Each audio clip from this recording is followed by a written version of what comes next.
Hello guys, Happy May 1, araw ng mga manggagawa. So hello po sa inyong lahat. So medyo nagiging updated na ako sa daily vlog ko. So as promised, as much as possible dito ako mag-update kasi gusto ko ma-document din lahat ng mga mangyayari sa akin from now on. Kasi maganda lang na i-captured ko yung mga moment and lahat ng mga wins ko, lahat ng mga failures ko, nado-document ko siya online.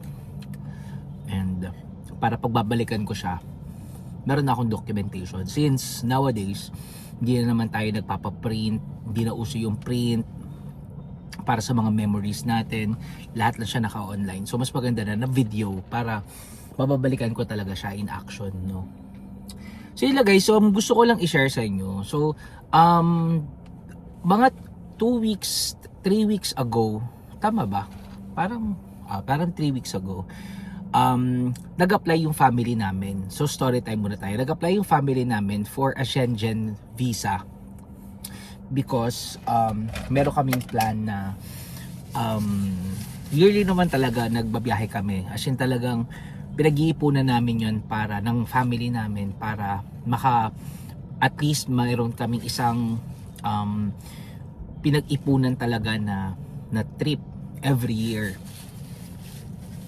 So kumuha kami ng Schengen visa. So papuntang Paris yan.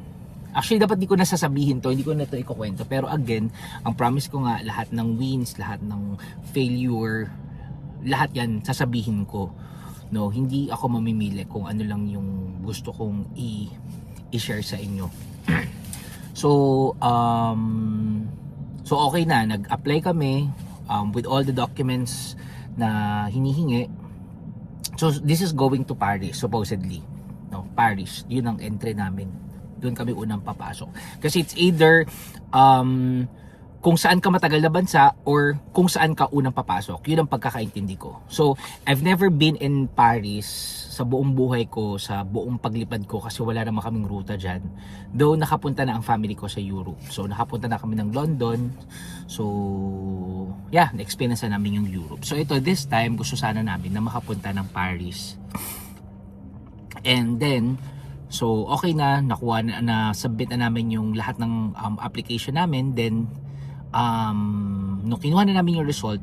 Supposedly i-vlog ko yun, no, our reactions. And then unfortunately sa kasama namin may hindi na-approve, no. May ilang na-approve, may hindi na-approve. So kung sino man yung sa family members ko, hindi ko na sasabihin. Hindi ko na i-identify. But unfortunately, hindi lahat sa amin, kumbaga hindi lahat sa amin na-approve ng Schengen visa. So since family kami papasok, syempre dapat lahat kami sama-sama, no? Hindi naman yun kung sino lang yung nakapasa, kung sino nabigyan ng visa, siya lang yung matutuloy. So ginawa namin, so since under kami ng agency, in-advise kami na mag-reapply. Okay, so nag-reapply ulit yung ibang hindi na-awardan ng visa. Okay. So mind you guys, lahat ng family members ko, lahat may US visa. So okay, well traveled, okay ang documents and all. But yun nga, hindi natin hawak ang approval ng embassy. So hindi ko alam anong reason, though nagsabi sila ng reason. Pero ang ano kasi doon, same lang naman ng documents ang pinasa namin for all, no? Since it's a family visa. Family visa na parang hindi siya, ewan ko ano nangyari, pero ba't hiwa-hiwalay. So anyway, nag-apply ulit. So tinry naman namin for sa Italian embassy ba yun? Basta sa Italy naman ang entry nung mga hindi nabigyan ng visa. So unfortunately guys, ulit kahapon hindi na naman na-approve. Kung sino yung mga hindi na-approve nung sa Paris, hindi rin na-approve, hindi rin nabigyan sa ng visa. So twice na, strike 2. So syempre yung una parang hindi, parang alam mo yun, parang hindi mo matatanggap ba't ganun, ano nangyari, pare-pareho lang naman tayo ng documents na pinasag, yung ganyan, ba't yung iba pumasay, ba hindi. Pero maiisip mo rin na minsan may hindi talaga binibigay ang Diyos, hindi because of ayaw niyang ibigay sa inyo, pero naniniwala ako na merong mas magandang plano para siya sa atin. So kahit gustuhin natin na ibigay sa atin yun ni Lord, or gustuhin natin yung isang bagay,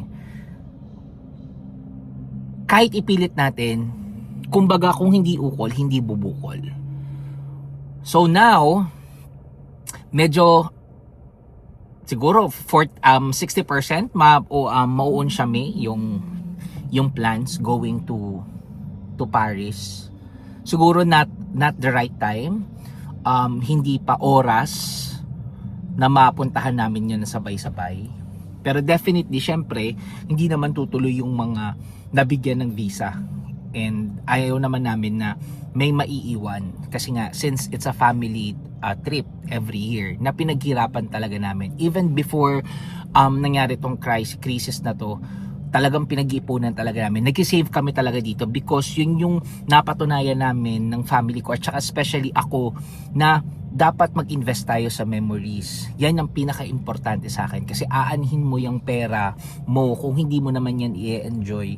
So kung meron ka naman, able ka naman, at meron kang extra at pwede kang mag-ipon, why not? Gamitin nyo for memories. So ayun, mag-iiba ang plano sa pag-alis namin, but hopefully, and I'm praying na kung ano man yung ibibigay ni Lord sa amin na destination, I'm sure na mas maganda yon, kasi naniniwala ako na mas may better plans si Lord para sa atin, na kahit anumang gawin natin sa pagpaplano at i-insist na gusto natin to, pero may mas maganda siyang plano para sa atin, mas yun yung ginagrant, at saka mas yun yung ina-award para sa atin. So yun, change of plans para sa aming tour, I guess 60% or 70%, definitely. Siguro hindi this year. Wala, gusto ko lang i-share sa inyo na hindi lahat naman yan makukuha mo, kahit sabihin mo na meron able ka or meron kang enough funds para ma-sustain mo yung tour mo, pero kung hindi talaga yan para sa'yo o para sa amin, hindi yan ibibigay. And yun yung mga na-realize ko, and I just want to trust God kung ano man yung plans niya for us, sa family ko.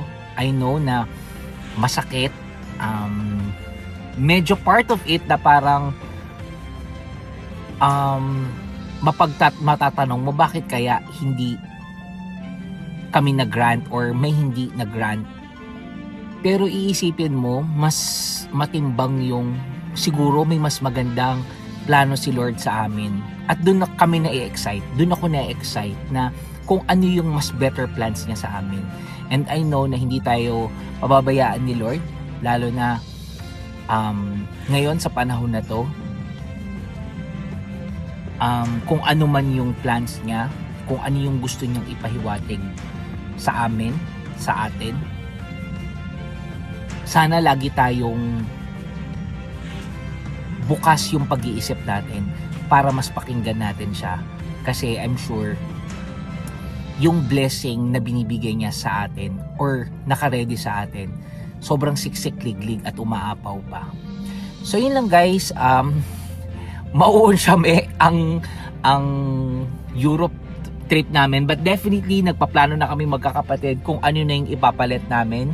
So hopefully mas makapag-come up kami ng better plans, and I'm sure na pag si Lord ang kumilo, sobrang align yan sa lahat. So yun lang, shinare ko lang sa inyo na meron din kami mga pagsubok at meron din kami mga trials, at hindi din nabibigay ang lahat para sa amin. But nananalig pa rin ako na si Lord merong plano na mas maganda para sa amin. para sa atin.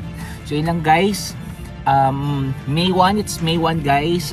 Simulan natin ang araw natin ng positivity and gratefulness sa lahat ng mga blessing na binibigay niya sa atin. So I'm praying na sana maraming tao mamaya sa Archie sa Cross. I'm praying na sana lahat ng mga prayers nyo, lahat ng mga desire nyo sa buhay mag-grant ni Lord. And sana bukas yung pag-iisip nating lahat sa lahat ng mga blessing na mas ibibigay niya pa sa atin dahil mas maganda yung plano niya para sa atin. So yun lang guys, happy weekend guys, and God bless all of you. Bye bye.